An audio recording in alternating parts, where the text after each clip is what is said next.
Samir Kayande. I'm the MLA for Calgary Elbow. Because they have the same values that I do.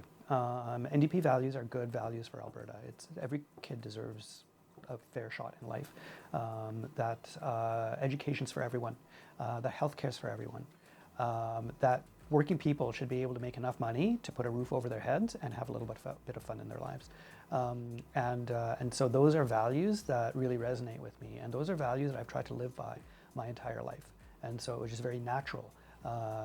So it wasn't so much that I wanted to enter politics, and so the NDP was the vehicle that I chose. It was more, I was naturally drawn to the NDP and to their values for Alberta, and I decided that what I needed to do was make a difference in the world.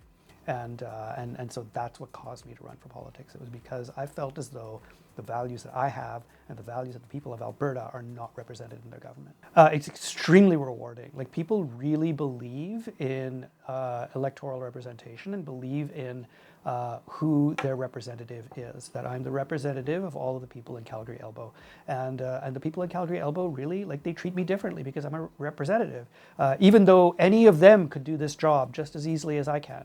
Or just as more difficultly, as probably easier than I could, right? Because I actually find parts of it very difficult, and so the ability to help people and make a difference in their lives is definitely the best part of this job. Yeah, the partisanship and polarization, and we reflect this as representatives because we live in a very polarized society right now, where we are as humans arguing about what is the nature of humanity. Who are we as a people? Who is society built for?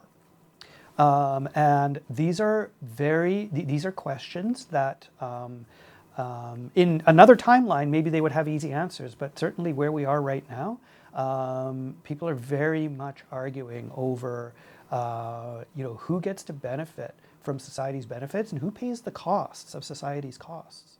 And so in many ways, the partisanship and polarization of elected officials reflects that overall societal and social partisanship and polarization.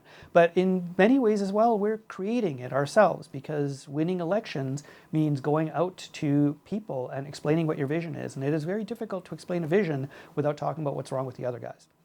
And so that level of negativity, that level of partisanship, and that level of polarization is it's very hard. It's hard on me personally, and it's something that I definitely wish that we could change.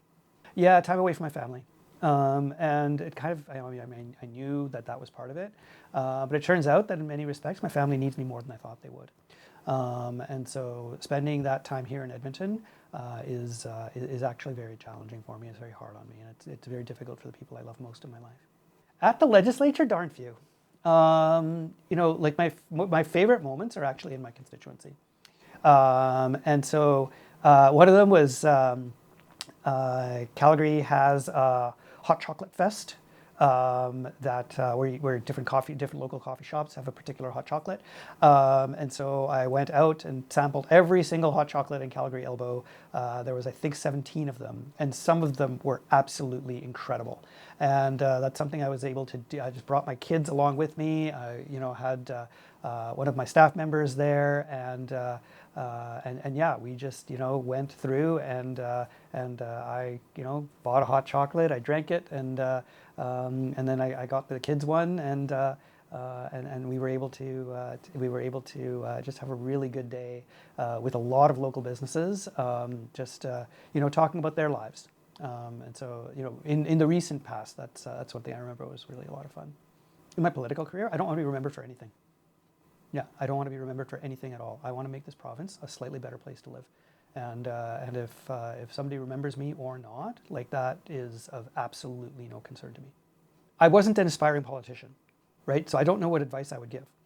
I was somebody who got very emotional about a topic and decided that somebody needed to do something. And then over time, that somebody needed to do something became, I need to do something. So for anybody who is aspiring to get into public service, I would say be very clear about what your values are. Be true to your values and live those values, and make a difference in your community in accordance with the things that you believe. And then if you like that, if that is something that you find is rewarding to you and you enjoy it, then you can think about like actually making it into a political career. But I'm just very suspicious about people who, or let me put it differently, I don't know what advice to give to somebody who is wants to be a politician first, because I that wasn't my path, and so I don't know how somebody would go down that route. 10-year vision for this province really is about making sure that people have the healthcare that they need, that everyone has a family doctor, that every child is in a school with an appropriate number of teachers, with class sizes that are proper for their education, and with the educational assistance and supports that they need. There are still students who are suffering from the pandemic. And the effects of the pandemic and the effects of not having had schooling regularly for 2 or 3 years.